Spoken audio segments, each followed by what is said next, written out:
కొంచెం దేవుడి కొంచెం కొంచెం ఈ సంవత్సరం కొంచెం సుఖాన్ని అనుభవించారు. ప్రతి సంవత్సరం దాదాపు 20 మీటింగ్స్ చేస్తూ ఉండేవాళ్ళం. ఈ సంవత్సరం 8 మీటింగ్స్ వెళ్ళడం జరిగింది. ఏదైనప్పటికీ మరలా మనం ఈరోజు కలుసుకున్న గొప్ప దేవుడు మనకి ఇచ్చాడు. దేవుని యొక్క వాక్యంలో నుంచి యోహాను సువార్త 15వ అధ్యాయము 3వ వచనాన్ని చదువుతున్నాం. యోహాను సువార్త 15వ అధ్యాయం 3వ వచనం చదువుతున్నాం. నేను మీతో చెప్పిన మాటను బట్టి మీరు ఇప్పుడు పవిత్రులై ఉన్నారు. దేవుని మాట బహుశక్తివంతమైనది. దేవుడు మాట పలికితే ఆ మాట జరిగినట్టుగా మనం వాక్యంలో అనేక సార్లు చూస్తాం. ఇక పాత నిబంధన ఆది కాండము 1వ అధ్యాయాలు చూసినప్పుడు దేవుడు వెలుగు వెలుగు ఆయను అని మాట రాయబడి ఉంది. వెలుగు రావాలి, వెలుగు కలగాలి అనగానే భయంకరమైన చీకటి, వెలుగు లేదు. ఆ చీకటిలో లోకము అంధకారమై ఉన్నప్పుడు చీకటిలో నుంచి వెలుగు దేవుని మాట ద్వారా కలిగింది. ఆకాశంలో 2 భాగాల వారిని ఆయన మాట పలకగానే 2 భాగాలుగా అయిపోతా ఉన్నాయి. కింద ఆకాశము పైన ఆకాశము వేరవును గాక అంటాడు. ఆ సృష్టి క్రమాన్ని మనం చదువుతా ఉన్నప్పుడు ప్రతి మాట ఒక అసాధ్యమైన మాటగా చదువుతా ఉంది. అంటే ఇప్పుడు మన కరెంట్ లేదు, ఫ్యాన్ తిరగాలి అన్నాం అనుకోండి, అది సాధ్యమవుద్దా? సాధ్యం కాదు. మన మాటకి శక్తి లేదు. ఆ మాట ఒకవేళ దేవునికి ఇష్టమైతే ఆ మాటను శక్తి కలిగిందిగా మార్చి మన మాటను నెరవేరుస్తాడు. ఆయన భూమి కలగాలన్నాడు. భూమి నిరాకారంగానే శూన్యంగా ఉంది. ఆకారం కోల్పోయింది భూమి. శూన్యంలో నుంచి నిరాకారంలో నుంచి సారవంతమైన భూమిని సృష్టించాడు. భూమిలో నుంచి మొక్కలు మొలిసినాయి. ఆయన మాట ప్రకారం పక్షులు కలిగినాయి. నీళ్లలో నుంచి చేపలు వచ్చినాయి. ఎన్నో జరుగుతూ ఉన్నాయి. ఆయన మాట అద్భుతాలు సృష్టించింది. ఆయన మాట శూన్యంలో నుంచి సమస్తాన్ని సృష్టించింది. ఈరోజు మనం ఏదైతే చూస్తా ఉన్నామో, ఏదైతే చూడలేమో, శాస్త్రజ్ఞులు రకరకాల పరికరాల ద్వారా మన పరిధిని దాటి చూస్తా ఉన్నారో అవన్నీ ఎలా కలిగినాయి? దేవుని యొక్క మాట ద్వారా కలిగినాయి. మాట శక్తి కలిగిన మాట అది. ఆయన ఒక్క మనిషిని మాత్రమే తన చేతితో చేశాడు. మిగతా వాటన్నిటిని మాట ద్వారానే ఆయన సృష్టించాడు. మాట పలుకగా సమస్తము సాధ్యమైంది. అదే మాట గురించి ఇక్కడ మాట్లాడుతూ ఉన్నాడు. ఆయన అంటా ఉన్నాడు, నేను మీతో చెప్పిన దాన్ని బట్టి మీరు ఇప్పుడు పవిత్రులయ్యారు. పవిత్రత మనకు ఎక్కడి నుంచి వచ్చిందంటే ఆయన చెప్పాడంటే నువ్వు పవిత్రులు అయ్యావని ఆ మాట మనల్ని పవిత్రులుగా మార్చింది. ఆయన రక్తం చేత మనల్ని కడగటానికి ఆయన ఒప్పుకున్నాడు. కాబట్టి నా రక్తంలో పవిత్రత ఉన్నది, పరిశుద్ధత ఉన్నది. నా రక్తం ద్వారా నిన్ను కడగడానికి, శుద్ధి చేయడానికి, పరిశుద్ధిగా చేయడానికి నేను సిద్ధపడుతున్నానని చెప్పాడు. కాబట్టి ఆయన మాట ద్వారా మనము ఏమయ్యామంటండి?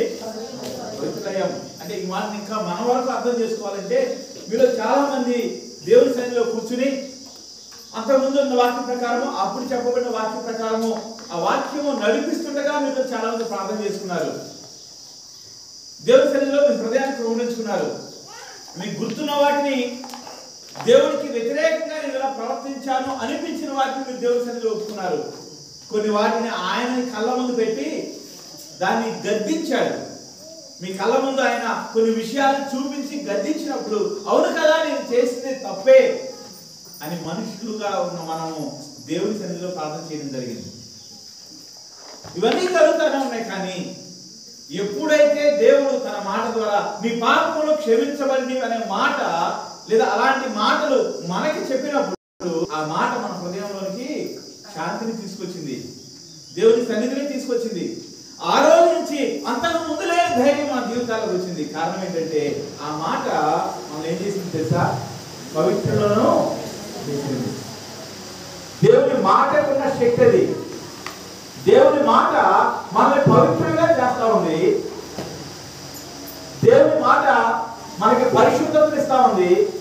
దేవుని మాట పాపవంతులమైన మన హృదయాన్ని దేవునికి నివాసయోగ్యంగా మారుస్తా ఉంది. దాన్ని మనం చేయాల్సిన ఏంటో తెలుసా? మనం ఆయన మాటను విధేయత చూపించడమే. ఈరోజు సమయాన్ని బట్టి 3 విషయాల మీద పంచుకోవాలని ఆశపడతా ఉన్నాను. అందులో మొదటిది మనం చూసే సమస్త మనం చూడలేని సమస్తాన్ని సృష్టించిన మాటను దేవుడు నీ కొరకు నా కొరకు వాడుతూ ఉన్నాడు. దేని కొరకు తెలుసా? అది సృష్టి చేయడానికి, ఈ మాట మనల్ని పవిత్రంగా మార్చడానికి. చాలా సార్లు దేవుడి సన్నిధిలో అనేక మంది ప్రార్థన చేసుకుంటా ఉన్నప్పుడు మన సంఘంలో చాలా మంది మారుమనసు పొందారు, చాలా మంది బాప్తిస్మం పొందారు, మారుమనసు పొంది వెళ్ళిపోయిన ఉన్నారు, లేదా దేవుడి సన్నిధిలో ప్రార్థన చేసుకుని ఆ సమస్యలో చూడలు పొంది అక్కడి నుంచి వెళ్ళిపోయిన ఉన్నారు. రకరకాల పరిధిలో ఉన్న వాళ్ళు మనం చూస్తా ఉన్నాం. కానీ వాళ్ళందరికీ నేను చెప్పే మాట ఏంటంటే, అందరికీ నేను చెప్పే మాట ఏంటంటే, లేదా చెప్పిన మాట ఏంటంటే, ఈ రోజు మీతో చెప్పిన మాట కూడా ఏంటంటే, మీరు దేవుడి దగ్గర నుంచి ఒక్క మాటను పొందుకోవడానికి ప్రయత్నం చేయండి. ఏంటా మాట తెలుసా? నిన్ను క్షమించాను అనే ఒక మాట దేవుడి దగ్గర నుంచి నీకు వచ్చిందంటే, నీ జీవితంలో నువ్వు నీకన్నా ఆశీర్వదించబడిన వాడి మొహలో లేడు. నువ్వు 2 ఇళ్ళు కట్టుకో, 3 ఇళ్ళు కట్టుకో, 4 ఇళ్ళు కట్టుకో, లేదా ఎంత స్థలమన్నా కొనుక్కో, ఇదంతా దీవెన ఆశీర్వాదం అని లోకం చూస్తా ఉంది. కానీ నిజమైన దీవెన ఆశీర్వాదం ఏంటో తెలుసా? నిజమైన దీవెన ఆశీర్వాదము పాపములో నుంచి మనలను తప్పించడమే దేవుడు చేస్తా ఉన్నాడు. ఈ మాట చాలా స్పష్టంగా రాయకూడదు. ఒకసారి నేను చదవాలని అనుకుంటా ఉన్నాను. అపోస్తలుల కార్యంలో 3వ అధ్యాయము చివరి వచనము. అపోస్తలుల కార్యము 3వ అధ్యాయం చివరి వచనము.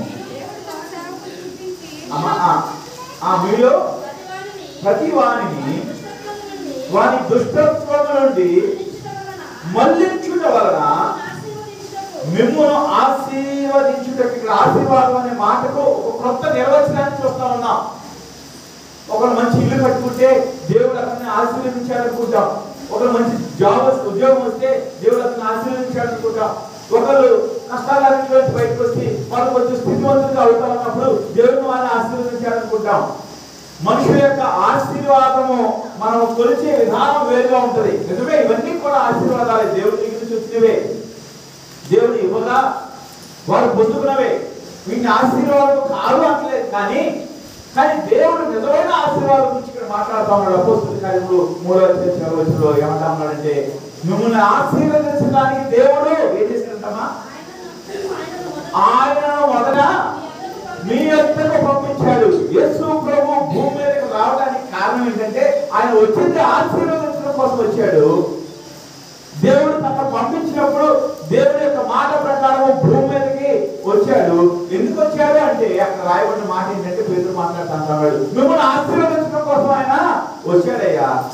ఎలాంటి ఆశీర్వాదం ఇది? ఆస్తికి సంబంధించిన ఆశీర్వాదమా? ధనానికి సంబంధించిన ఆశీర్వాదమా?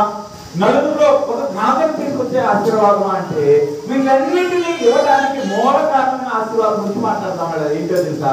అది ఆ పైన లైన్లో రాయబడింది, దుష్టత్వం నుండి మిమ్మల్ని మళ్లించడానికి. మళ్లించడం అంటే మనకి పల్లెల్లో మనకి తెలుస్తుంది, సిటీలో మళ్లించడం అంటే తెలియకపోవచ్చు. నీళ్ళు వెళ్తా ఉంటే ఒక వైపు నుంచి ఒక కాలంలోంచి దాన్ని పక్కకి ఒక గట్టులాగేసి పక్కకు మళ్లిస్తారు.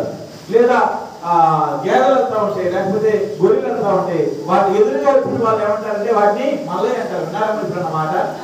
మల్లయ్య అంటే మళ్లించు అనే మాటను మామూలుగా వాడుక భాషలో మనం అంటా ఉంటాం. అంటే దుష్టత్వంలో కొనసాగుతున్న మనలను ఒక గేదె ఎలాగైతే రోడ్డు మీద పరిగెత్తాడుతూ ఉందో దాన్ని వేరొక దాంట్లో ఎలాగైతే తప్పిస్తామో మళ్లిస్తామో, అలాగే మళ్లించడం కొరకు, తప్పించడం కొరకు, వేరొక దారిలోనికి మనలను నడిపించడం కొరకు దేవుడు భూమి మీదకి వచ్చాడు. హల్లెలూయా. అది ఆశీర్వాదం అని చెప్తా ఉన్నాడు. అది ఆశీర్వాదము. దేవుడు భూమి మీదకి ఆశీర్వదించడానికి వచ్చాడు.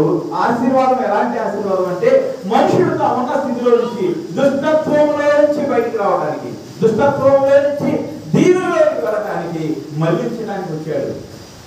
నశించిన దాన్ని వెనక రక్షించడానికి వచ్చాడు. చాలా మాటలు కనబడతా ఉన్నాయి. వీటన్నిటి వెనకాల ఉన్న మూల కారణం ఏంటంటే, ఆయన దుష్టత్వం నుంచి మనలను తప్పించడానికి వచ్చాడు. ఎందుకంటే ఈ దుష్టత్వము మన జీవితంలో మనం అనుభవించే ప్రతి శ్రమకు కారణం అవుతూ ఉంటుంది, ప్రతి ఇబ్బందికి కారణం అవుతూ ఉంటుంది, ప్రతి కన్నీటికి కారణం అవుతూ ఉంటుంది. నీలో ఏ చెడు లేకపోతే, ఏ దుష్టత్వం లేకపోతే, ఏ పాపము లేకపోతే దేవుడే నీతో ఉంటాడు. ఆ వాక్యం మనం చూద్దాం ముందుకు వెళ్తా ఉండగా. ఆ దుష్టత్వం నిన్ను దేవుడి దగ్గర నుంచి దూరం చేస్తా ఉంటది. దేవుడి దగ్గర నుంచి మనిషి జీవితాన్ని దూరపరిచేది మనలో ఉన్న దుష్టత్వమే, మనలో ఉన్న చెడుతనమే, మనలో ఉన్న పాపమే, మనలో దేవుడికి అసహ్యమైనదే.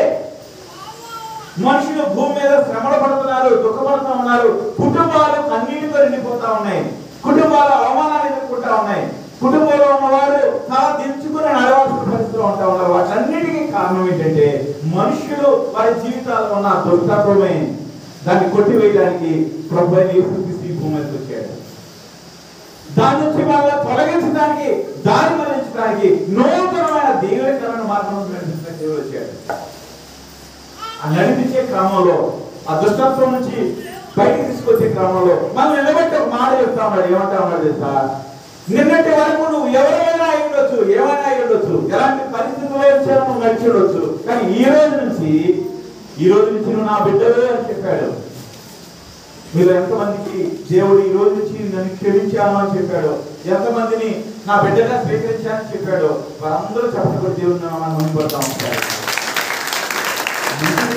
చాలా మంది దేవుడు నన్ను తన కుమార్తెగా స్వీకరించాడు, నన్ను క్షమించాలని చెప్పాడని చెప్తా ఉన్నారు. చాలా మంచిది.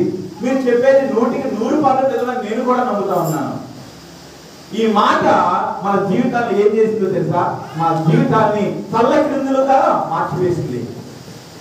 ఈ మాట మనకి లేని పవిత్రతను మనం తీసుకొచ్చింది. చాలా సార్లు పవిత్రత, మంచితనము ఇలాంటి మాటలు విన్నప్పుడు మనుషుల్లో చాలా మందిలో చూస్తూ ఉంటాం. వాళ్ళు మంచితనం చూస్తూ ఉంటాం. వాళ్ళు తమను తాము కాపాడుకోవడానికి చేసే ప్రయత్నాలు చూస్తూ ఉంటాం. ఎంతో ఇష్టమైన, ఎంతో మనిషికి ఇష్టమైన వ్యక్తులు చూస్తూ ఉంటాం. వాళ్ళని చూసి మంచి వాళ్ళంటే వీళ్ళే అని అనుకుంటా ఉంటాం. కానీ ఆ మంచి వాళ్ళు ఒకరోజు దేవుడి దగ్గరికి వచ్చినప్పుడు, ఆ మంచి వారిగా పిలువబడుతున్న వారు, ఆ మంచి వారిగా అనేక చేత పొగడబడుతున్న వాడు దేవుడి దగ్గరికి వచ్చినప్పుడు ఏం చేస్తా ఉన్నాడు తెలుసా? దేవుడి దగ్గరికి వచ్చినప్పుడు వాళ్ళు కన్నీళ్లు కాలుస్తూ ఉన్నారు, వాళ్ళు దుఃఖపడుతూ ఉన్నారు. అనేక మందిని ఈ భూమి మీద నేను చూశాను. బైబిల్లో కనుక మీరు చూడటానికి సిద్ధపడితే యోగు గ్రంథంలో ఇలాంటి వ్యక్తిని మనం చూస్తాం. యోగును చూసిన వాళ్ళందరూ కూడా దేవుడు కూడా అంటాడు, యోగు నా సేవకుడైన యోగును నువ్వు చూసావా అని మాట్లాడతాడు. అలాంటి యోగు ఒకరోజు దేవుడి దగ్గరికి వస్తాడు. 42వ అధ్యాయం ఉంటుంది. మనం ఈరోజు దాన్ని చూడబడుతుంది, ఒకసారి గుర్తు చేస్తామని. యోగు తన దగ్గరికి మాట్లాడటానికి వచ్చిన తన స్నేహితుతో మాటలో ఏమంటాడంటే, నాలో పాపం ఉందని ఏమన్నా మీకు ఎలా కనిపిస్తా ఉంటా, నన్ను ఎలా అంటున్నారు మీరు అని తను చేసిన మంచి పనులని చెప్తాడు. తన గురించి మనుషులందరూ మంచిగా అనుకుంటా ఉన్నారు. యోగు గురించి దేవుడు కూడా ఇతను మంచిగానే ఉన్నాడని వాగ్దానం మాట్లాడుతూ ఉన్నాడు, సవాల్ చేస్తా ఉన్నాడు. యోగు తన గురించి తాను, నేను ఏ తప్పు చేయట్లేదు, నాకు కుదిరినంత వరకు మనుషులకు సహాయం చేస్తానే ఉన్నాను, నాకు కుదిరినంత వరకు మనుషులకు మేలే చేస్తా ఉన్నాను, నేను ఒక కన్యకను కూడా నా కళ్ళతో చూడమని నిబంధన చేసుకున్నాను, ఒక అమ్మాయిని కూడా చూడని నేను నిబంధన చేసుకున్నాను అని చెప్తా ఉన్నాను. తన గురించి తాను ఒక మంచి వ్యక్తి, ఒక నిజాయితీ పడిన వ్యక్తి, ఒక యథార్థమైన వ్యక్తి. కానీ ఒకరోజు దేవుని దగ్గరికి వచ్చాడు. దేవుని దగ్గరికి అది ఒకసారి చదువుతారా? యోగు గ్రంథం 42వ అధ్యాయంలో ఉంటుంది. ఆ మాటలు మనకు ఒక స్పష్టమైన అవగాహన ఇవ్వడానికి కారణమవుతూ ఉంటాయి.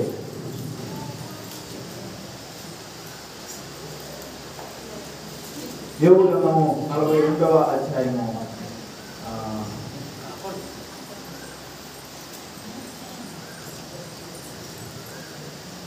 42వ అధ్యాయము 5వ వచనం. ఒకసారి ఇక్కడ మనుషులందరూ యోగు గురించి మాట్లాడుతూ ఉన్నారు, మంచివాడు అనుకుంటా ఉన్నారు. తన దగ్గరికి వచ్చిన స్నేహితులు మాత్రం అతనున్న కష్టాలను బట్టి, అతను దిగజారిపోయిన పరిస్థితిని బట్టి అతను చూసి ఏదో తప్పు జరిగే ఉండదు అంటే యోగు చట్టుకోలేక అంటా ఉన్నాడు, లేదయ్యా నా వల్ల ఏ తప్పు జరగలేదు అని మాట్లాడిన వ్యక్తి తన గురించి సమాజం సాక్ష్యం ఇస్తా ఉంది, దేవుడు సాక్ష్యం ఇస్తా ఉన్నాడు, మనుషులు సాక్ష్యం ఇస్తా ఉన్నాడు. ఒక్క సందర్భంలో తప్ప ఎప్పుడు ఏదో తప్పు చేసి ఉంటారు వేపడిన వాళ్ళు ఎవరో లేరు. తన ఏదో కష్టంలో, ఇబ్బందుల్లో, బాధలో ఉంటే చూడటానికి వచ్చి దాన్ని సరి చేసుకో అని చెప్పడం కొరకు కొంతమంది మాట్లాడారు తప్ప ఎవ్వరు మాట్లాడలేదు. కానీ ఒకరోజు దేవుడి దగ్గరికి వచ్చాడు. అప్పుడు ఏం జరుగుతా ఉందో తెలుసా? చదవమ్మా.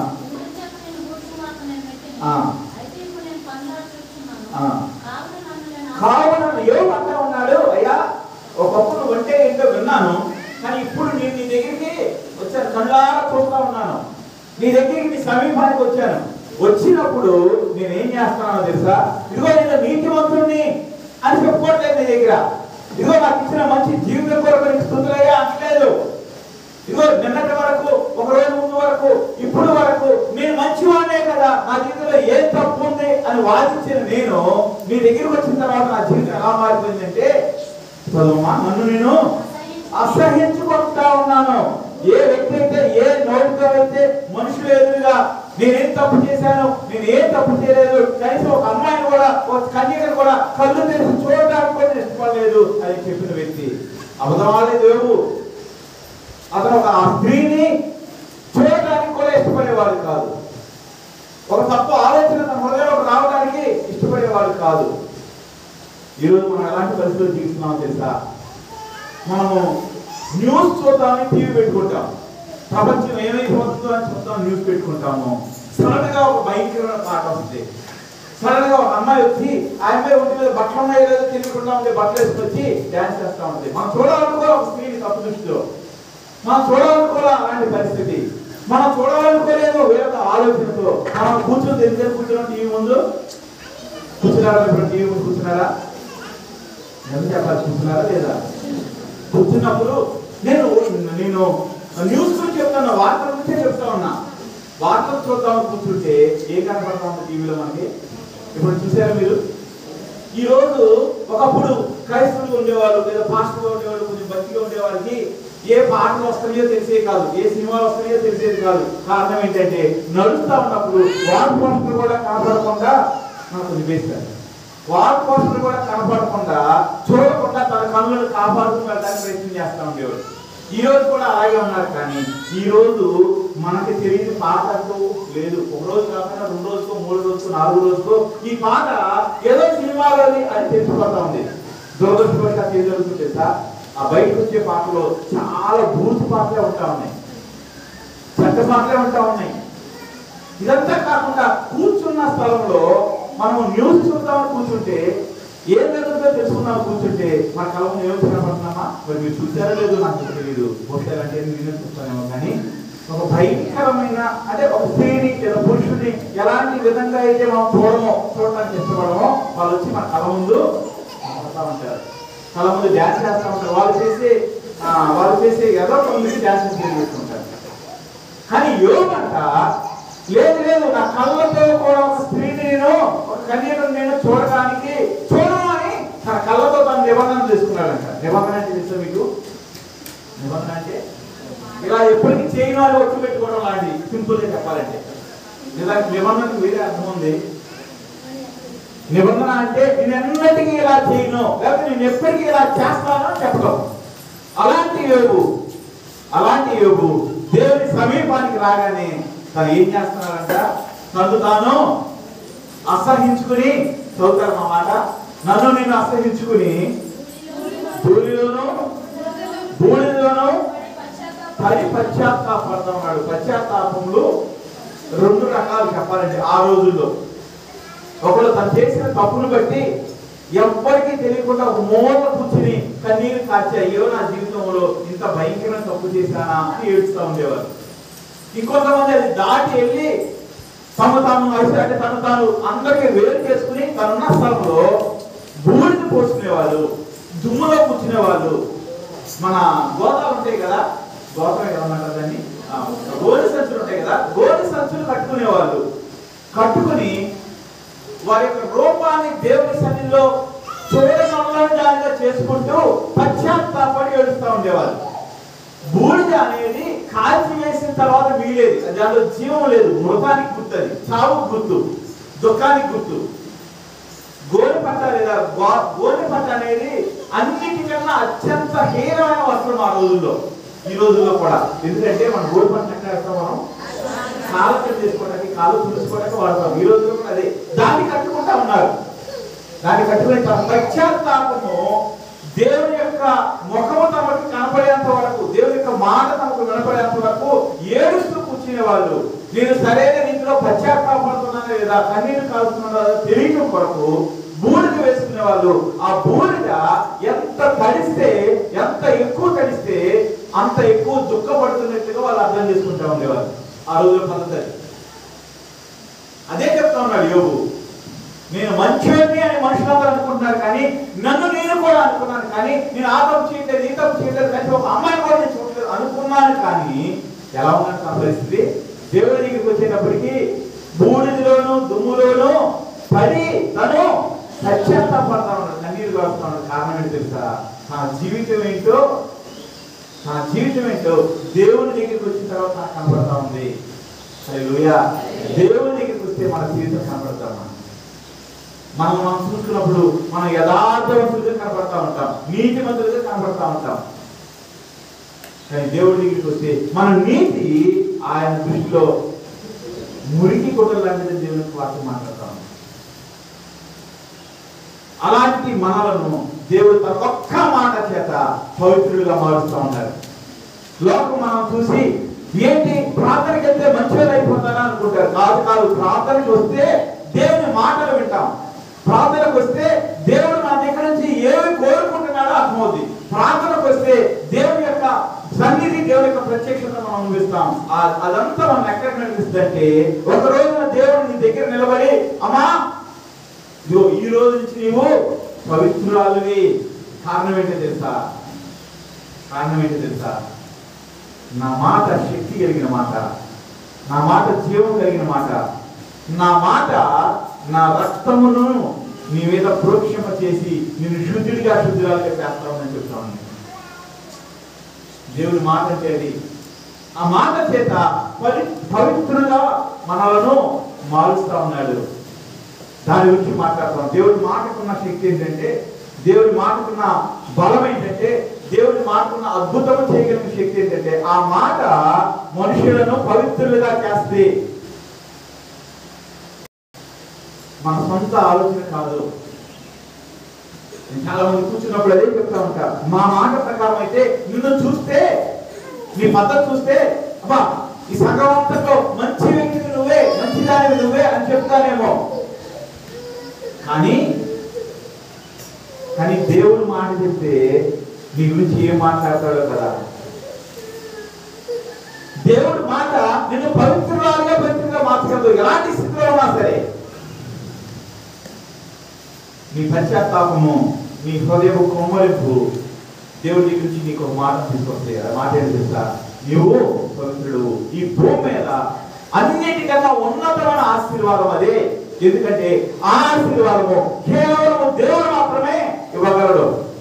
ఒక తల్లి తండ్రి ఆశీర్వాదం తమ బిడ్డలకు, వారి బిడ్డలకు కూడా ఆశీర్వదించవచ్చు. వారు తెలివైన వాళ్ళు అయ్యుంటే, వారు డాక్టర్లు, ఇంజనీర్లు, పెద్ద పెద్ద చదువులు చదువుకున్నట్లయితే వారి జ్ఞానంలో నుంచి వారి బిడ్డలు వస్తారు. కంటే వాళ్ళ బిడ్డలు కూడా డాక్టర్స్ అవుతారు, వాళ్ళ బిడ్డలు కూడా ఇంజనీర్లు అవ్వచ్చు.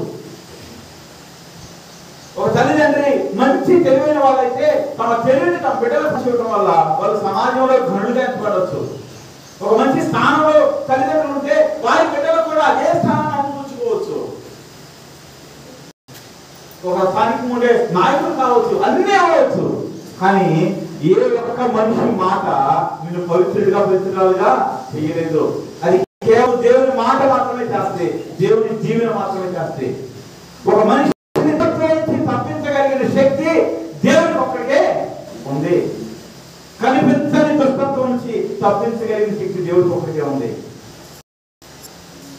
యోబు వంటి యథార్థవంతుడు, యోబు వంటి నీతివంతుడు, యోబు వంటి భక్తిపరుడు, యోబు వంటి ప్రార్థనాపరుడు దేవునికి సమీపంగా వెళ్లే కొద్దీ ఇక వెళ్ళలేక దుమ్ములోను, దూరులోను, బూడిదలోను పడి కొట్టుకుంటూ ఉన్నాడు, పశ్చాత్తాపడుతూ ఉన్నాడు, కన్నీరు కాలుస్తూ ఉన్నాడు.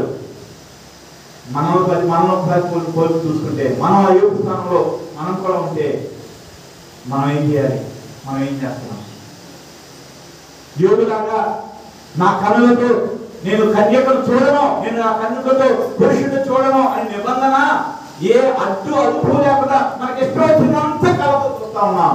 అటువంటి తరంలో ఉన్నాం మనం. అయ్యో నేను చూడకూడదే, చూడొచ్చే అనే ఇంగిత జ్ఞానం లేని జనాంగంలో జీవిస్తా ఉన్నాం. ఏంటి చూస్తున్నామో అది మనసులోకి వెళ్ళిపోయి దాని ప్రకారం పనిచేసే తరంలో మనం జీవిస్తా ఉన్నాం. మన కళ్ళకి అదుపు లేదు, మనం ఏది చూడాలనుకుంటే అది చూసే అవకాశాలు ఉన్నాయి ఈ రోజుల్లో మనకి. ఒకప్పుడు ఇలాంటి అవకాశాలు లేవు, ఒకప్పుడు ఇలాంటి ఫెసిలిటీస్ లేవు, ఒకప్పుడు ఇలాంటి అవేమి అందుబాటులో లేవు. ఈ రోజు నువ్వు ఏది చూడాలనుకుంటే అది చూసే తరంలో మనుషులైన వాళ్ళు జీవిస్తా ఉన్నారు. చిన్నవాళ్ళు, పెద్దవాళ్ళు, ముసలి వాళ్ళు సహితము, ఈ రోజు రేపు చచ్చిపోతాడేమో అనుకున్న వాళ్ళు సహితము, వీళ్ళు అడుగు తీసి అడుగులు వేయలేరు అనుకున్న వాడు సహితము, ఏ చిత్రాలైతే చూడకూడదు, ఏ బొమ్మలైతే చూడకూడదు, ఏదైతే చూడకూడదు అలాంటివి చూస్తా ఉన్నారు ఈ రోజుల్లో. ఇలాంటి వ్యక్తులు ఉన్నట్లయితే జాగ్రత్త, అది నీ మీదకి నీ బిడ్డల మీదకి శాపం తీసుకొస్తే ఒకరోజు నువ్వు కింద పడి కొట్టుకుంటున్నా ఆ శాపాన్ని తొలగించడం సాధ్యం కాదేమో. సంఘాలంతా కలిసి నీ పక్షంగా ఉపవాసం ప్రార్థన చేసి కన్నీరు కాల్చిన నీ మీద వచ్చిన ఉగ్రత తొలగిపోదేమో. ఈ రోజు జాగ్రత్త పడు, ఈ రోజు నిబంధన చేసుకోగలగో లేదో నేను చూడనయ్యా, అనవసరమైన వాటిని వ్యర్థమైన వాటిని నేను చూడను. ఏ మాట మాట్లాడితే ఏ మాట మాట్లాడటానికి మన ఇష్టం వచ్చిన మాట మాట్లాడటానికి మన పెదవులు వాడుకునే స్థలంలో ఉన్నాం ఈరోజు మనం. ఈ రోజు నువ్వు చెయ్యాలనుకుంటే ఒకప్పుడు తల్లి తండ్రి లేకపోతే పెద్ద చిన్న భయపడి ఏదో ఉండేది, ఇప్పుడు ఆ తరం కాదు. ఏది కావాలన్నా సరే మాట్లాడేయచ్చు, ఏది కావాలన్నా చేసేయచ్చు. అలాంటి భయంకరమైన జనాంగం వచ్చా, భయంకరమైన పరిస్థితుల్లో అలాంటి జనాంగంతో కలిసి అలాంటి దాంట్లో కొట్టుకోకపోతున్న వ్యక్తులుగా ఈరోజు మనం కనబడతా ఉన్నాం. కళ్ళతో కూడా పాపం చేయడానికి చూడటమే ఆలోచన కూడా కాదు, చూడటమే వద్దు అనుకున్న వ్యక్తి దగ్గర నుంచి ఈరోజు ఏదైనా చేయటానికి, ఏది చేసినా పర్లేదని కాలంలోకి మనం ఉన్నాం. ఈరోజు వాక్యం ఇచ్చిన వాళ్ళారా, ఈ మాట మాట్లాడకుండా నా నోరుని నేను కలుపులో పెట్టుకోవాలి, ఇది చూడకుండా నా కళ్ళని నేను అదుపులో పెట్టుకోవాలి, ఇది తాకాల్సిన దాన్ని తాకకూడదు, దాన్ని తాకకుండా నా చేతిని నేను వెనక్కి తీసుకోవాలి, పడకూడని చోట అడుగు పడకుండా నా కాళ్ళని నేను తాడు కట్టుకోవాలి. ఇప్పుడు నా ఆలోచన చేసావు, నువ్వు ఆలోచన చేయకపోతే దుష్టత్వం నుంచి నిన్ను మళ్లించడానికి వచ్చిన దేవుని కార్యం నీ జీవితం జరగలేదన్నమాట. కొన్ని స్థలాలు వెళ్ళినప్పుడు మేము నిన్న మొన్న వచ్చాం కదా, ఇది ఎప్పుడు వచ్చానికి మొన్న వచ్చాము వచ్చే భయంకరమైన వాసన వస్తూ ఉంది. ఎందుకంత వాసన వస్తుందో అర్థం కాలేదు మాకు. డ్రైనేజ్ వెళ్ళి దారి ఎండిపోయిందేమో అనుకున్నాం, ఏదో అర్థం కాలేదు. ఏమైందా ఏం చేస్తే వాసన వస్తూ ఉంది, ఏం చేయాలో అర్థం కావట్లేదు. కొద్దిసేపు కూడా ఉండడానికి మనసు ఒప్పుకోవట్లేదు. కొద్దిసేపు అయిన తర్వాత ఏదో చచ్చిపోయి ఉంది. కొద్దిసేపు అయిన తర్వాత మన జూలి వచ్చేసి తీసేసినాడు. కొద్దిసేపు తర్వాత వాసన రావట్లేదు, మన అయిపోయింది. కొద్దిసేపుకి తీసేసినాడు. అయ్యో చాలా మంచి పని చేసావమ్మా అని తప్ప చెప్పాము. కానీ అప్పుడు నాకు అనిపించింది, మనకి కడగ వాసన ఏదో అది కొంచెం చెబ్బరికరం వచ్చే మనకి ఫ్రీగా ఊపిరి పీల్చుకోవడానికి కొంచెం కడగ వాసన వస్తేనే కొద్దిసేపు ఉండలేకపోయామే. అలాంటిది ఎక్కడైతే ఉండకూడదో, ఏ మనుషుల మధ్య అయితే నువ్వు ఉండకూడదో, ఎలాంటి అలవాటు ఉన్న వ్యక్తుల మధ్య ఉండకూడదో అలాంటి చోట ఉండటానికి నువ్వు ఎలా ఒప్పుకోగలుగుతున్నావు? ఒప్పుకున్నామంటే అర్థం ఏంటంటే నీ ముక్కు పనిచేయట్లేదన్నమాట. ఎంత వాసన వచ్చినా అదే ప్లేస్ లో ఉంటారు కొంతమంది. కారణం ఏంటంటే వాళ్ళ వాసన రాకలా, వాళ్ళ ముక్కులు పాడైపోయినాయి, వాళ్ళ ముక్కులు అలవాటైపోయినాయి. వాక్యం ఇచ్చిన వాళ్ళ ఈరోజు ఒకవేళ తప్పు చేసే వ్యక్తులతో నువ్వు కలిసి కొనసాగే పరిస్థితి ఉందంటే, వాళ్ళు చేసే పనులతో పాటు ఏకీవించే మనసు నీకు ఉందంటే, నీ భక్తి నీ మనస్సులు ఏదో తేడాగా ఉంది. ఒకసారి అర్థం చేసుకో. మనుషులుగా మనం రకరకాల వ్యక్తులతో కలుస్తాం మంచిదే, కానీ వాళ్ళతో కలిసి ప్రయాణం చేయటం అనేది మనం చేస్తాం చేయడానికి ఇష్టపడమా? ఒకప్పుడు మన కుమారాంటి ఉండేది. కుమారాంటి ఎక్కడికెక్కడికి వెళ్ళి వస్తే అదే అది పోలీసేవారు కొంతమంది ఉంటారు. అంటే అర్థం ఏంటో తెలుసా? నీ హృదయం కూడా వాళ్ళ హృదయంతో కలిసిపోతుందని అర్థం. నువ్వు విచారణ చేస్తున్నావా అంటే లేదు, నువ్వు తప్పు చేస్తున్నావా అంటే లేదు, నీ భర్త తెలియకుండా వేరే వాళ్ళతో మాట్లాడుతున్నావు అంటే లేదు. వీటన్నిటికీ సమాధానం కాదు లేదనే. కానీ వాక్య ప్రకారం చూస్తే లేదా నీ మనస్సాక్షి ప్రకారం చూస్తే ఒక అమ్మాయి తప్పు చేస్తున్నాను అనుకోండి, లేదా ఒక అబ్బాయి తప్పు చేస్తున్నాను అనుకోండి, వాళ్ళకు సహకరిస్తున్నావు అంటే, కాంబలా కాస్తున్నావు అంటే, ఫోన్లు ఇస్తున్నావు అంటే, ఇంకొక చేస్తున్నావు అంటే అర్థం ఏంటో తెలుసా? నీవు కూడా ఆ పాపంలో పాలుభాగస్తురాలివే. ఒకరోజు దావీదు యుద్ధానికి వెళ్తాడు. కొంతమంది తీసుకురావడం కోసం వెళ్తాడు. వెళ్ళినప్పుడు కొంత వెళ్ళిన తర్వాత వీళ్ళ దగ్గర బహు విస్తారమైన సామాన్ ఉంటుంది. కొంతమంది సామాన్ దగ్గర కాపులు పెట్టి వెళ్ళి యుద్ధాన్ని జయించి అక్కడ ఉన్న సామాగ్రి అంతా తీసుకుని వచ్చినప్పుడు అక్కడ వివాదం కలుగుతుంది. దావీదు అంటాడు, అందరికి సమానంగా పంచదయ్యా. వాళ్ళంటారు, అదేంటి మనం యుద్ధం చేసి కాపులు ఉన్నారు, వీళ్ళు మనం ఒకటే అవుతాం అంటే ఒకటే. ఎందుకంటే యుద్ధం చేసిన వాడు యుద్ధం సామాన్య కాపులో ఉన్నవాడు ఒకటే అంటాడు దావీదు. ఈరోజు పాపం చేసేవాడు పాపం దగ్గర కాపులో ఉన్నవాడు ఒకటే అని నేను అంటున్నా. కలుస్తుందా? రెండింటికి సంబంధం ఉందా లేదా? మాకు ఏ సంబంధం లేదు. వస్తే ఒక రోడ్లో నడిచేస్తా ఉన్నాం, ఒక 4 అడుగులు దగ్గర ముళ్ళు నింపుతా ఉన్నాయి. చూస్తే కిందంతా ముళ్ళు కనబడతా ఉంది. గబుగబు వెనక్కి వస్తాం. అక్కడ నుంచి ఆ దారి నుంచి ఎవరు వెళ్ళకుండా ఏదో మండాటం వేయడానికి ప్రయత్నం చేస్తాం. అది తీసుకుని ఎవరిని అంతా ఏం చెప్తామంటే, మరి బాబు ఆ దారి ముళ్ళున్నాయిగా వెళ్ళొద్దు అని చెప్తాం. చెప్తారా చెప్పరా? ఆ దారిలో అయితే ఇబ్బంది పడతామని చెప్తాం. అదే దారిలో మనకు సంబంధించిన వాళ్ళు చిన్నపిల్లలు ఎవరు వెళ్తున్నారు అనుకోండి, వద్దురా అని చెప్తాం. వినకపోతే ఏం చేస్తాం? వినకపోతే గట్టిగా చెప్తాం, కోపడతాం, అవసరమైతే 4 దెబ్బలు కూడా వేస్తాం. ఈరోజు అదే మేము చేసేది. నువ్వు వెళ్ళే దారి మంచిది కాదు అని నీకు అర్థం కాకుండా ఉంటది. నువ్వు వెళ్ళే దారి మంచిదో కాదో తెలుసుకోవడానికి వాక్యము ముందు పెట్టిన వెళ్ళు. ఆ దారిలో వెళ్తే నువ్వు నష్టపోతావు అని చెప్తూ ఉంటాం. అది చెప్పే విధానంలో కొన్నిసార్లు మారచ్చు, పద్ధతులు మారచ్చు, చెప్పే విధానం మారచ్చు, కానీ చెప్పే ఉద్దేశం మాత్రం మంచిదే. పెడతా చెప్పాలి గట్టిగా, మంచిదే. ఈరోజు మీ జీవితాన్ని ఒకసారి పరిచయం చేసుకోండి. దేవుడు అంటా ఉన్నాడు, నా మాట ద్వారా పవిత్రంగా చేస్తానయ్యా అంటే మనం అంటున్నాం, నాకు నీ పవిత్రత అక్కర్లేదయ్యా, ఎందుకంటే నేను ఆల్రెడీ పవిత్రుడినే. వీళ్ళు చెప్పినట్టయినా ప్రార్థన చేసుకుంటే మేలు జరుగుద్దా అని అనుకుంటాం మనం. ఆ మనసు మనది కాదు, అపవాది. ఒకవేళ దేవుడి కళ్ళతో నువ్వు వాక్యాన్ని చూడగలిగితే, దేవుడి కళ్ళతో నీ జీవితాన్ని చూసుకుంటే, అప్పుడు నువ్వు ఒకరోజు ఏ మాట చెప్తావు తెలుసా? యోగు ఏం చెప్పాడో నువ్వు కూడా అదే చెప్తావు. యోగు ఏం మాట్లాడాడో నువ్వు కూడా అదే మాట్లాడతావు. అయ్యా, నేను నా జీవితంలో నేను చేసి నాకు కనపడతా ఉంటే, నిన్నటిదాకా నా స్నేహితుల ముందు నా బంధువుల ముందు తల ఎత్తుకుని నడిచింది నేను.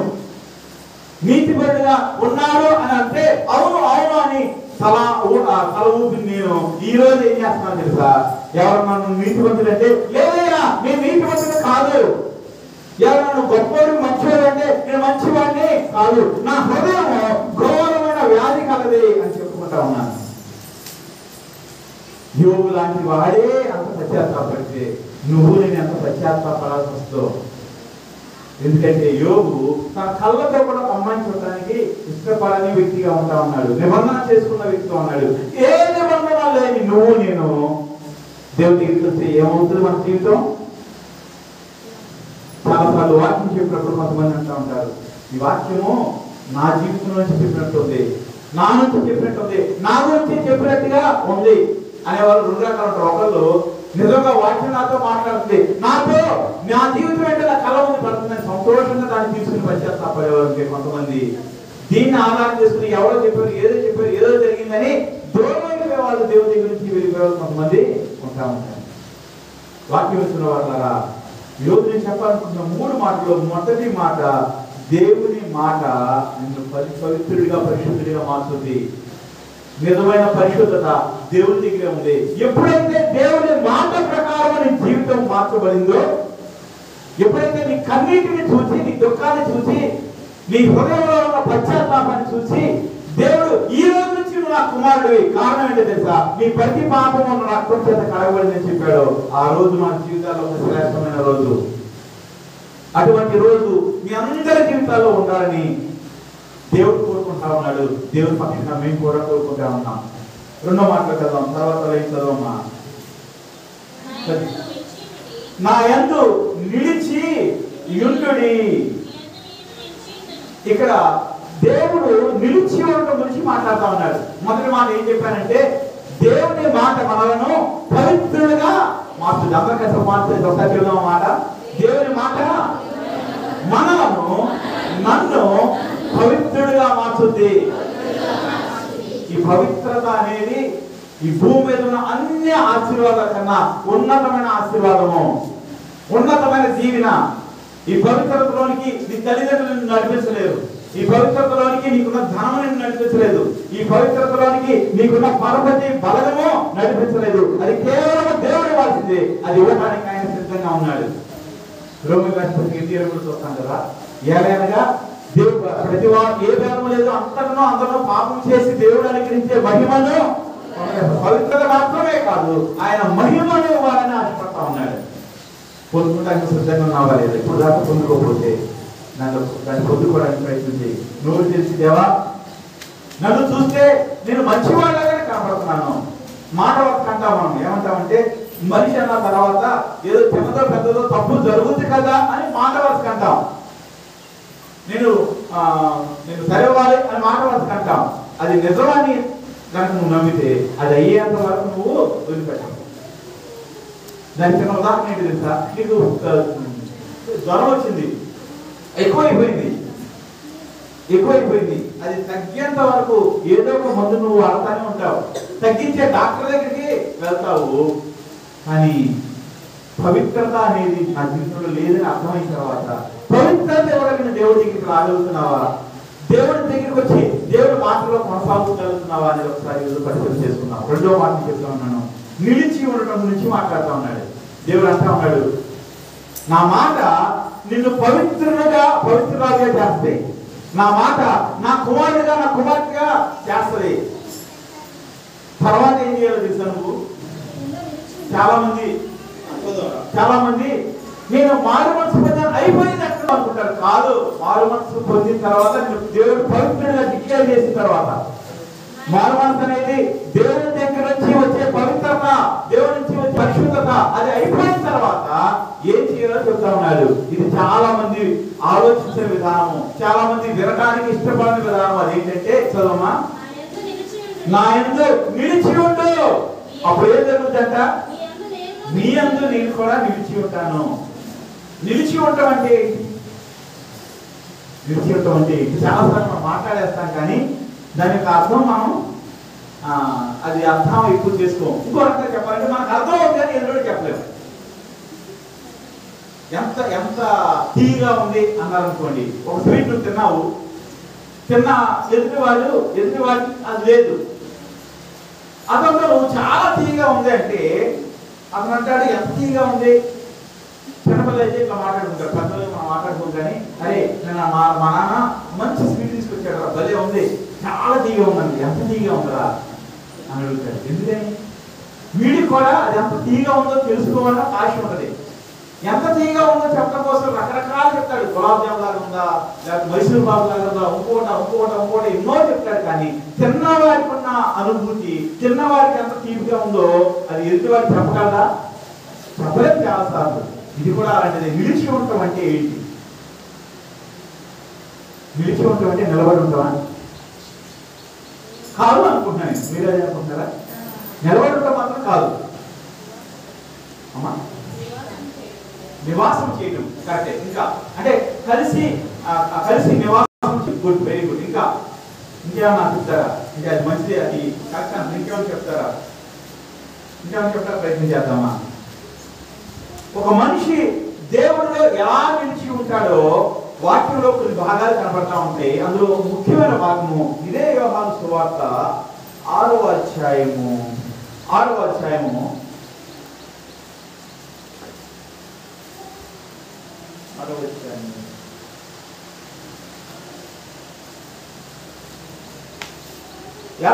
చదువుదాం ఒకసారి. 6:56. నా శరీరము తిని నా రక్తము త్రాగువాడు నా యందును నేను వాని యందును నిలిచి ఉందము. హల్లెలూయా. దేవుడు నిన్ను పవిత్రంగా చేశానని చెప్తా ఉన్నాడు. చెప్పిన తర్వాత నిలిచి ఉండమంటా ఉన్నాడు. నిలిచి ఉండటం అంటే ఏంటో ఇక్కడ వివరిస్తా ఉన్నాడు. నిలిచి ఉండటం అంటే నిలిచి ఉండటం అంటే చదువు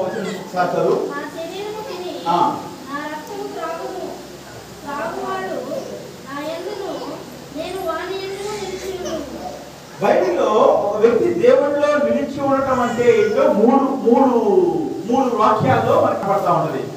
అందులో శ్రేష్టమైన ముఖ్యమైన వాక్యవాగిని ఏమంటా ఉన్నాడంటే, అంటే మన భాషలో చెప్పాలంటే బల్లారాలలో పాల్పొంపుడు లేదా ప్రభురాత్రి భోజనంలో పాల్పొంపుడు పొందు, ప్రభు సంస్కారం పొందు అని చెప్తా ఉన్నాడు. పొందితే అంటే మనం ఆయనలో నిలిచి ఉంటాము, ఆయన మనలో కూడా నిలిచి ఉంటాడు. ఇప్పుడు ఒక ప్రశ్న ఏంటంటే, చేతులు పెట్టే ప్రతివాడు దేవుల్లో నిలిచి ఉన్నట్టేనా? బల్లో చేతులు పెట్టే ప్రతివాడు దగ్గర దేవుడు నిలిచి ఉన్నట్టేనా? దేవుడు దేవుని యొక్క సన్నిధి ఉన్నట్టేనా అని కనుక మనం ఆలోచన చేస్తే, మనం దాన్ని పరిశీలన చేస్తే, నువ్వు బల్లలో చేతులు పెడితే నిలిచి ఉన్నావు చెప్తా ఉన్నాడు. బల్లలో చేతులు పెట్టేటప్పుడు ఎలాంటి వ్యక్తి చేతులు పెట్టాడో కూడా మళ్ళా గైడెన్స్ మనకు ఇవ్వబడి, అంటే ప్రతి దానికి ఒకదానికొకటి ఇంటర్ కనెక్టెడ్ అయ్యి, అంటే ఒకదానికొకటి సంబంధం కలిగినవి మనం చూస్తూ ఉంటాం. దేవుడు అంటా ఉన్నాడు, నేను ఒక్క మాట చెప్పానయ్యా, ఆ మాట ద్వారా నీకు పవిత్రత వచ్చింది. నేను ఆ మాట చెప్పడానికి కారణం ఏంటంటే నేను చూశాను, దాన్ని బట్టి నిన్ను క్షమిస్తా ఉన్నాను, పవిత్రపడుతా ఉన్నాను, అయిపోయింది. తర్వాత నువ్వేం చేయాలంటే నాలో నిలిచి ఉండు, నేను నీలో. అక్కడ ఆ 6వ అధ్యాయం ముందు వెనకాల వచ్చిన చాలా మంచి మాటలు కనపడతా ఉంటాయి. నివాసం చేయడం గురించి మాట్లాడుతూ ఉంటారు. దేవుడు మనతో వచ్చి మన కుటుంబంలో ఒక భార్య, ఒక భర్త, ఒక తండ్రి, ఒక కొడుకు, ఒక కూతురు ఎలాగైతే కలిసి ఉంటారో, ఎలా అయితే ఒక ఉంటారో, అలాంటి పరిస్థితులు, అలాంటి మాటలు అక్కడ మనకు కనపడతా ఉంటాయి. ఈరోజు నివాసం చేయడం గురించి ఇంకా ఖచ్చితంగా అంటే నిలిచి ఉండటం గురించి మనం మాట్లాడుకుంటాం. రెండో భాగం, మొదటి భాగం ఏం చేసాం? ఆయన మాట మనను పవిత్రంగా చేసింది. ఆయనలో నిలిచి ఉంటే, ఆయనలో నిలిచి ఉండటం అంటే ఏంటంటే, నిలిచి ఉంటే ఏమవుతుందో మూడో దాన్ని చూద్దాం సమయాన్ని బట్టి. నిలిచి ఉండటం అంటే బలలో చేతులు పెట్టడం. బలలో చేతులు పెట్టడం అంటే చేతులు పెట్టే వ్యక్తి తను తాను పరిశీలించుకోవాలి. 2 కొరింథీయులకు రాసిన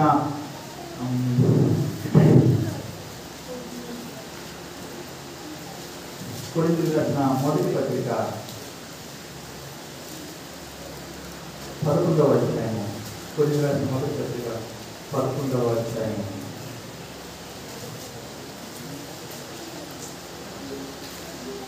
27వ వచనం.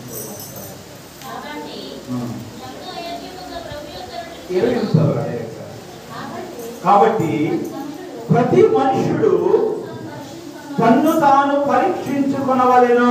ఈ నిలిచి ఉండటం గురించి అయితే మాట్లాడుతూ యోహాను సువార్త 15వ అధ్యాయంలో నిలిచి ఉండటం అని ఆయన చెప్పిన వ్యక్తి, నిలిచి ఉండటం అంటే ఏంటంటే 6వ అధ్యాయంలో అన్నాడు, నువ్వు బల్లో పాల్పొంపుడు పొందాలయ్యా, అప్పుడే నువ్వు నాలో నిలిచి ఉన్నట్టు నేను నీలో నిలిచి ఉంటాను.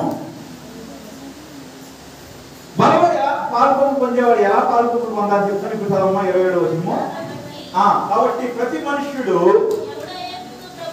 తను తాను పరీక్షించుకొనవలెను. 28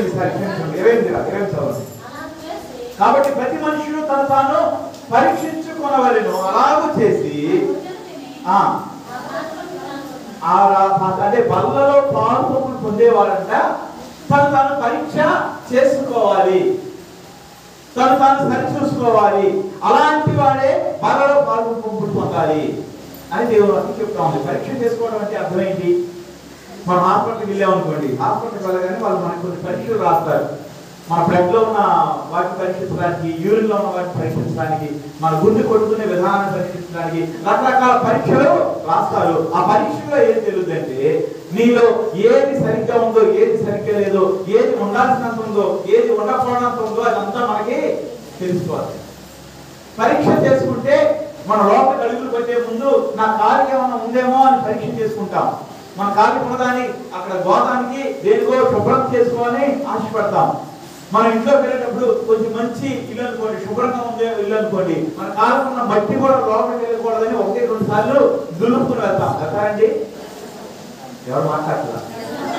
అలాంటిది దేవుని సన్నిధిలో దేవుని యందు నిలిచి ఉండడానికి ఒక గుర్తు దేవుడు చెప్పాడు. ఆ గుర్తు ఏంటంటే బలలో పాల్గొంటూ పొందటం. బలలో చేతులు పెట్టడానికి నా చేతులు సరిగ్గా ఉన్నాయా లేదా, నా మనసు సరిగ్గా ఉందా లేదా, నా హృదయం దేవుడితో సంబంధం కలిగిన దానిలో ఉందా లేదా అని పరీక్ష చేసుకోకుండా ఎలా చేయగలుగుతున్నాం అంటే బలలో పాల్గొంటూ 2 రకాలుగా ఉంటారు. 2 రకాలుగా ఉండాలని దేవుడు చెప్తారు. దేవుడు చెప్తే ఒకటే ఏంటంటే, నిన్ను పరీక్ష చేసుకుని బాగుంటే యోగ్యంగా ఉంటే అప్పుడు బలలో చేతులు పెట్టు. కానీ మనం అనుకునేది ఏంటంటే, బలలో చేతులు పెట్టే దీవెన, అమ్మో నువ్వు మారుమనిషి పొందావు, భక్తుల ముందు బలలో చేతులు పెట్టకుండా ఉండకూడదు. కరెక్టే, 6వ అధ్యాయంలో మనం మాట్లాడుతున్నాం, ఉండకూడదు. కానీ పెట్టేటప్పుడు సరిగ్గా చేతులు పెట్టాలి. మీ ఇంట్లో ఒకప్పుడు అందరిలో సెంటర్స్ అనేవి వచ్చినాయి. ఒకప్పుడు బిందులుండి లేకపోతే కొండలుండి బయట నుంచి గమ్మలో వచ్చి గ్లాస్ తీసుకుని ముంచేస్తామంటే ఏమనేవాళ్ళు? చేతులు కడుక్కుని గ్లాస్ పట్టుకోవాలని. ఆ చిన్న విషయం గురించి పిల్లలకి కొట్టిన సందర్భాలు కూడా ఉండుంటాయి. మీ ఇళ్లలో ఉన్నాయా లేదా? ఒక ఇంట్లోకి వెళ్ళేటప్పుడు కాళ్ళు కడుక్కుని శుభ్రం చేసుకుని వెళ్ళే పరిస్థితులు ఉండే. ఒకప్పుడు ఒక బిందె నీళ్ళే ఒక మురికి చేతితో ముంచి వేస్తే అవసరమైతే బిందెలో నీళ్ళు పారవలసి మళ్ళీ బిందె పట్టుకోవడానికి అవకాశం ఉన్న రోజుల్లో కూడా ఆ గ్లాసు కూడా మురికి చేతితో పట్టుకోవడానికి మనం ఇష్టపడము. ఆ మురికి చేతితో గ్లాసును ముంచడాన్ని ఇష్టపడము. చాలా ఇళ్లలో నాకు తెలుసు గ్లాసును బయట నుంచి పట్టుకోవాలి. చాలా మంది వేలని గ్లాసులో పెట్టి ముంచి తావు. చాలా మంది కొత్త విషయాలు చూస్తే అనిపిస్తుంది కదా. చాలా మంది ఇళ్లలో మేము ఒక చోటకి వెళ్తాము, వాళ్ళు 3-4 గ్లాసులు ఒకేసారి తీసుకొస్తారు. అంటే వాళ్ళకి అది కామన్. ఆ చేతులు అలా 5 గ్లాసులు తీసుకొస్తా ఉంటారు. మామూలుగా అయితే నాకు చాలా కష్టం అలాంటి డైజెస్ట్ చేసుకోవడం. కానీ వెళ్ళేది దేవుడిని పనిలేదు కాబట్టి, అంటే దేవుడి పనిలో ఉండిపోయింది కాబట్టి అలవాటు అయిపోయింది. నాకు వ్యక్తిగతంగా గ్లాసు లోపల వేలు ఎత్తే నాకు కష్టం ఉంటుంది. మన వేలు ఎంతసేపు బయటే ఉండాలి. కానీ అంటే ఒక చిన్న గ్లాసు నీళ్లు తాగితే మ్యాక్సిమం ఏమవకపోవచ్చు, ఎంతో మురికైన పరిస్థితుల స్థలాలు తప్ప.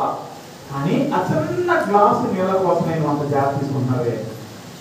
దేవుడి సన్నిధిలోకి వచ్చి దేవుడితో నిలిచి ఉండడానికి సాదృశ్యమైన బలలో చేతి పెట్టడానికి నీ చేతుల్ని హృదయాన్ని పరిశీలించుకోకుండానే చేతులు పెడుతున్నామంటే మనం సరైన విధానం ఉన్నామా లేదా? మన భక్తి సరైన భక్తే కాదా? దేవుడు అంటే భయము భక్తి మనకుందా లేదా? దేవుని వాక్యం వినిచిన వారులారా, బలలో చేతులు పెడితే నీకు నాకు సంబంధం మాట్లాడతాడు యోహాను సువార్త 6వ అధ్యాయంలో.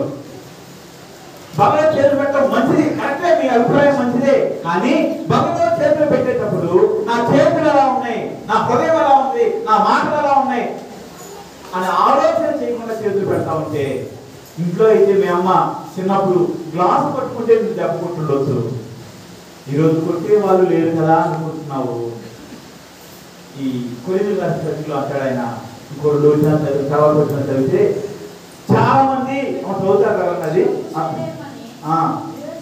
వివేక్ చెప్పక చాలా మందికి, అయ్యో నేను చేతులు పట్టుకొని నా చేతిలో పెట్టే రొట్టె మొక్క ఇదో దివ్యక తయారు చేసింది, మొక్కలు చేసి ప్రాణం చేసి నా దగ్గర తీసుకొచ్చిన అనుకుంటున్నారు. కానీ అదేంటంట? ప్రభు శరీరము. అందరము ప్రభు యొక్క శరీరము. దేవుని శరీరాన్ని తాగే ధన్యత నీకు నాకు దేవుడు ఇస్తా ఉన్నాడు. అది ఆయన మాట వల్ల మనకు కలిగింది. ఒకరోజు ఒక స్త్రీ ఉంది, కొన్ని సంవత్సరాల నుంచి 12 సంవత్సరాల నుంచి రక్తస్రావం అవుతున్న వ్యక్తి. ఆవిడ భయంకరమైన ఎలా ఉంటుందో తన గురించి ఊహించుకుంటే, ఎలా పారిపోయి ఉంటుందో, ఎలా బలహీనాలై ఉంటుందో. ఆవిడ ప్రభు యొక్క శరీరాన్ని తాగే అవకాశం తనకు ఉన్నప్పటికీ వస్త్రము కొనలు పట్టుకుందనే మాట చూస్తా ఉన్నాం. ఆ రోజుల్లో యూదులైన వాళ్ళు ఈరోజు మన ఆడపిల్లలు వేసుకునే చున్నీ లాంటి పైన వేసుకునేవాళ్ళు, పెద్ద క్లాత్ వేసుకునేవాళ్ళు. దాని అంచున blue colour, sky blue colour లాంటి కలర్తో ఉన్న ఊరు లాంటిది పేరు ఉండేది. దానికి గంటలాగా ఉంటాయి. మీకు దాన్ని చున్నీకి చివర కుచ్చు అంటారు కదా, కుచ్చు లాంటిది. ఆ కుచ్చులో ఒక కొనను పట్టుకుంటాను. అంతకు మించి ముందుకెళ్ళాను సిద్ధపడలేదు. దానివల్ల దేవునిలోంచి ప్రభావం తనలోనికి వచ్చి స్వస్థపడింది అని మనం చూస్తా ఉన్నాం. ఈరోజు మన కొరకు అర్పించబడిన దేవుని శరీరాన్ని తాగే పరిస్థితి దేవుడు మనకి ఇచ్చాడు. శరీరాన్ని పరిశీలించుకోవాలి, నీ హృదయం ఎలా ఉందో పరిశీలించుకోవాలి. ఎక్కడ పరిశీలించుకోవాలి, ఎలా పరిశీలించుకోవాలంటే మనల్ని మనం చూసుకుంటే మనకన్నా మంచివాడు ఎవడు ఈ భూమి మీద కనపడతారు. మన భార్య కూడా కనపడతారు, మన పిల్లలు కూడా కనపడతారు, మన తర్వాత ఎవరైనా సరే మంచివాళ్ళు. కానీ దేవుని దగ్గరికి వచ్చి చూడు ఒకసారి, దేవుని నీ దగ్గరికి పిలిచి చూడు ఒకసారి, నువ్వెంత భయంకరమైన వ్యక్తివో మనకు అర్థమవుతుంది. యోగు గ్రంథంలో కనపడతా ఉంది కదా, యోగు లాంటి వాడే దేవుని దగ్గరికి వచ్చేటప్పటికి అంత అంగలాచాల్సి వస్తే మనలాంటి వాళ్ళం ఎక్కడ ఉంటామో. ప్రభు శరీరం అని వివేచింపక చదువురా, ప్రభు రక్తం అని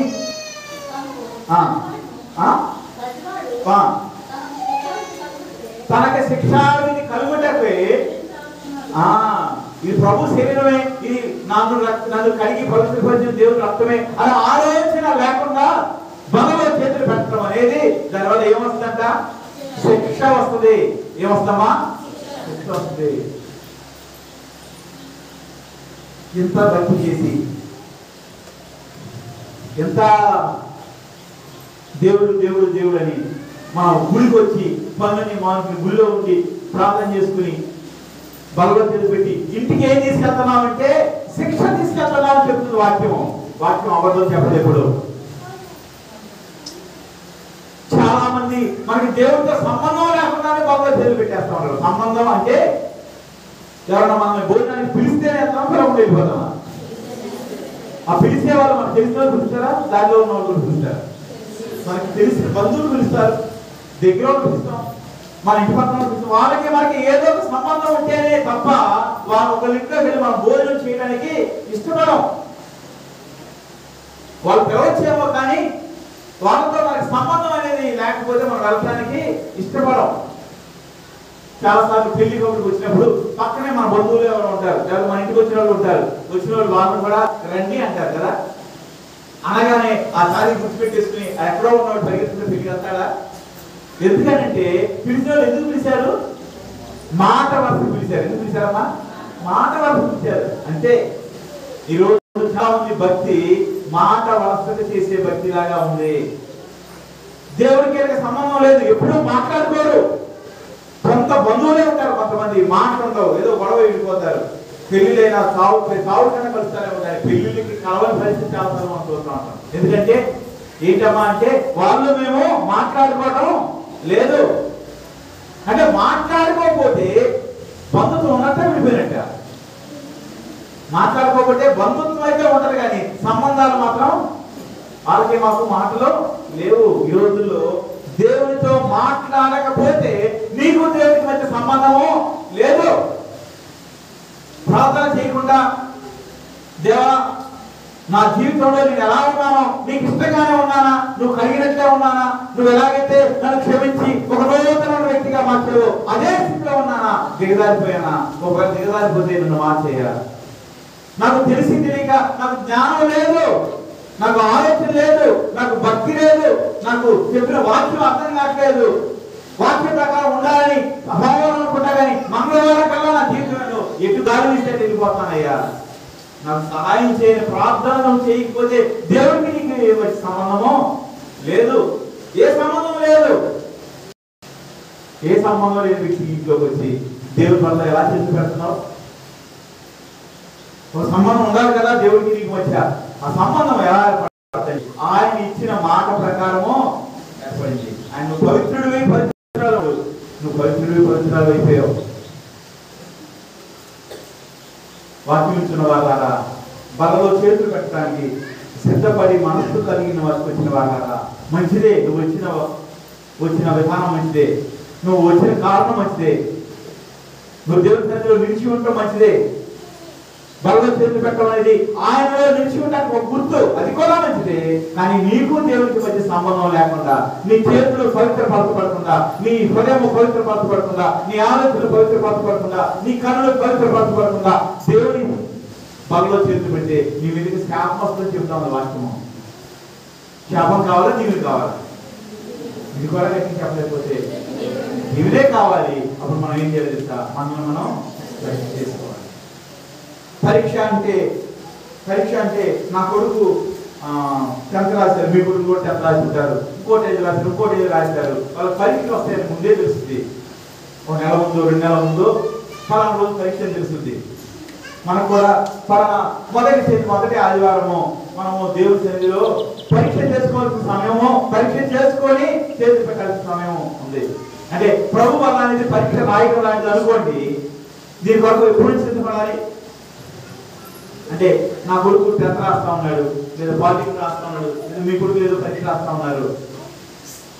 కరెక్ట్గా హాల్లో కలిగి పెట్టే ముందు అక్కడ చూసుకుంటారని నాన్న అన్నాడు అనుకోండి, ఏం చేస్తున్నాం? ఆడు వేయడం తర్వాత నా కొడుకు ఏ జోషి వచ్చి డాడీ నా తిరగకూడదని పరీక్ష పొద్దున్నే ఒక గంట ముందు వెళ్ళి తొందరగా వెళ్ళాలి, లేదా ఇంకా తొందరగా అంటే ఎగ్జామ్ ప్రిపేర్ అవ్వాలి డాడీ అన్నాడు అనుకోండి, ఏమంటాం ఇప్పుడు?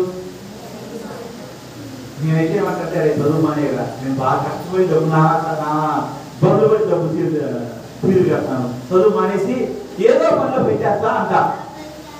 ఎందుకని? పరీక్షకి సిద్ధపడే విధానము అది కాదు. ఎప్పుడు సిద్ధపడాలి పరీక్షకి? ఎగ్జామ్ ఎప్పుడు ప్రిపేర్ అవ్వాలమ్మా? ఎప్పుడు ప్రిపేర్ అవ్వాలి? ఎప్పుడు ప్రిపేర్ అవ్వాలో మన కృష్ణవారిని అడగాలి. ఎలా ప్రిపేర్ అవ్వాలని అడగాలి. ఎంత భయపడిపోయేవాడు మనకు ఎప్పుడు తెలిసినా అదే సందర్భం. ఎప్పుడు ప్రిపేర్ అయ్యావా నువ్వు? 2 నెలలు తెలుసుకోవాలి. అసలు ఎగ్జామ్ అనేది భయం ఎప్పుడు ఇస్తుంది నీకు? ఫీజు కట్టేది ఇక్కడ చుట్టూ ఉండదు కదా. ఫీజు కట్టేది నేను ఎగ్జామ్ రాయాలి కనిపించడం వల్ల అదే మాట్లాడుతూ ఉండేవాడు.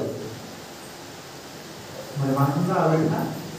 అయ్యో మీరు దేవుని సన్నిధిలోకి వెళ్ళి ఆయనతో నిలిచుకున్నానని కానీ గుర్తుగా భగవద్గీతలు పెట్టాలంట. ఎప్పుడు?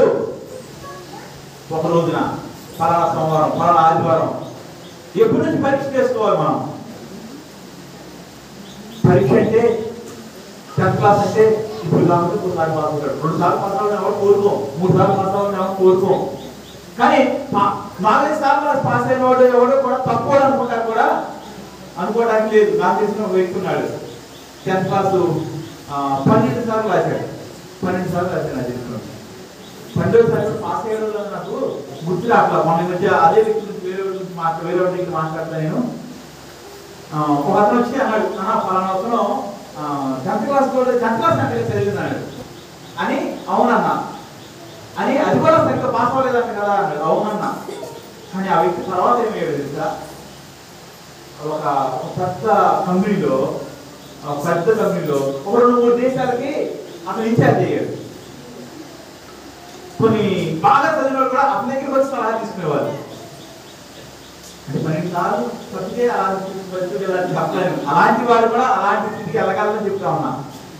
ఒకసారి పోతే ఇంకోసారి రాసుకుంటాడు, ఇంకోసారి రాశాడు. మొత్తానికి 10 సార్లు 12 సార్లు రాశాడు నాకు గుర్తున్నంత వరకు. చివరికి అంత పాస్ అయ్యడం లేదో నాకు డౌటే, నాకు గుర్తులేదు. అలాంటి పరీక్ష కోసమే రాత్రి పగల్లో చదువుతున్న వారు చదవాలని కోరుకుంటాం మన బిడ్డల్ని. 90 వచ్చినా ఇంకొంచెం వస్తే బాగుంటుంది, 95 వచ్చినా ఇంకొంచెం వస్తే బాగుంటుంది అని ఆశపడతా ఉంటాం. కానీ మనము దీవెన పొందుకోవాల్సిన పరీక్ష రాయాల్సిన మనము, శిక్షణ చేస్తేమో అని తెలిసిన మనము, ఎలా పడితే జీవిస్తే మనకి దేవుడి వల్ల నష్టం కలుగుతుందని తెలిసిన మనము ఈ పరీక్ష రాయడానికి సిద్ధపడుతున్నామా లేదా అంటే చాలా తక్కువ మంది సిద్ధపడుతున్న వారిగా కనపడతా ఉంటారు. చాలా తక్కువ మంది భయపడుతున్న వారిగా కనపడతా ఉంటారు. నేను వాక్యాన్ని ముగిస్తా ఉన్నాను. ముగించే ముందు మీకు చెప్పాలనుకున్న ముఖ్యమైన మాట ఏంటి తెలుసా? బల్లారాధన నీకు స్వస్థతను తీసుకురాదు, అది మందు కాదు. దయచేసి కొన్నిసార్లు కొంతమంది ఇలాంటి ఆలోచనలు ఉంటా ఉంటారు. మన సంఘంలో ఉన్నారో లేదో తెలియదు. మా ద్రాక్షరసము రొట్టె తీసుకుంటే ఆరోగ్యం వచ్చేస్తే, దీవులు వచ్చేస్తే అని అనుకోవద్దు. అది కాదు బల్లారాధన అనేది. దాని కొరకు కాదు. బల్లారాధన అనేది దేవుడితో నీకు కలిసి ఉన్న సహవాసానికి గుర్తు. బల్లారాధన అనేది దేవుడు నువ్వు నిలిచి ఉన్నావా దానికి గుర్తు. నేను దేవుడికి చెందిన వాడని అని దేవుడి దగ్గర నుంచి నీకు వచ్చే ఒక ముద్ర. ఆ నిలిచి ఉండాలంటే, నిలిచి ఉండడానికి గుర్తు నువ్వు సరిగ్గా పరీక్ష చేసుకో. పరీక్ష సరిగ్గా రాయలేకపోయావు. ఆ వనరులు చెప్పగానే ఏమవుతుంది? వాళ్ళని చూస్తావా, దేవుడిని చూస్తావా? వాళ్ళని చూస్తావా, నీకన్నా బాగా ఉన్నావా అని చూస్తావా? ఈరోజు 3 విషయాలు చెప్పాలనుకున్నాను, సమయంలో ముగిస్తా ఉన్నాను. వాక్యం ఇచ్చిన వారు దేవుని మాట చేత నువ్వు పవిత్రులుగా పవిత్రాలుగా మార్చబడ్డావు. దేవుని యందు నిలిచి ఉండు, ఆయన్ని యందు నిలిచి ఉంటాడు, ఆయన్ని యందు నిలిచి ఉంటాడు. చివరిది నేను ఆ మాట చూపించి వదిలేస్తాను, మీరు ఇళ్ళకి చూసుకుంటూ. కానీ 16వ వచనం ఒకసారి చదువుతారా? మరి 15 నేను చదువుతాను. మీరు నన్ను ఏర్పరచుకోలేదు, మీరు నా పేరట తండ్రిని ఏమి అడుగుదురో అది ఆయన మీకు అనుగ్రహించినట్టు మీరు వెళ్ళి ఫలించుటకును మీ ఫలము నిలిచి ఉండటకును నేను మిమ్మల్ని నిలిచి ఉండటం గురించి మాట్లాడుతున్నాడు. ఆయన పవిత్రంగా తీర్చిదిద్దాడు, ఆయన మనం నిలిచి ఉండాలి. ఆయన మనల్ని ఎందుకు నిలిచి ఉండాలని కోరుకుంటున్నాడంటే మనము ఫలించినప్పుడు ఆ ఫలము నిలిచి ఉంటున్నాం. అటువంటి దీవెన మనం పొందుకోవాలంటే మనం పరీక్ష చేసుకోవాలి. అటువంటి దీవెన మనం పొందుకోవాలంటే మనం బల అనేది చాలా మంది మరి వారి వాక్య జ్ఞానం లేకపోవడం వల్ల చాలా మంది బలలో చేతులు పెట్టడానికి వెనకడుగు వేసేవారిగా ఉంటారు. నీ జీవితంలో ఏదైనా పాపంగా సరి చేసుకుని బలలో చేతులు పెట్టేసి బలలో చేతులు పెట్టడం అనేది నువ్వు దేవుల్లో ఉన్నావనే దానికి గుర్తు. ఈ లోకంలో ఒకటి ఉంటే నువ్వు దేవుడితో ఉన్నా ఉండాలి, లేకపోతే అపవాదాన్ని ఉండాలి. మధ్యలో ఉండే పరిస్థితి లేదు. మనం అనుకుంటాం మన మధ్యలో ఉన్నావులే, దేవుడి దగ్గరలో ఉన్నామని మనం అనుకుంటాం. కానీ అయితే నువ్వు పరలోకంలో ఉంటావు, లేకపోతే నరకంలో ఉంటావు. మధ్యలో ఉందామా? మధ్యలో ఏమీ లేదు. అది భూమి మీదైనా భూమిని విడిచిపెట్టిన తర్వాత అయినా పరీక్ష చేసుకున్నాం. బలలో చేసుకున్నాం. చిన్న ప్రార్థన చేసుకున్నాం.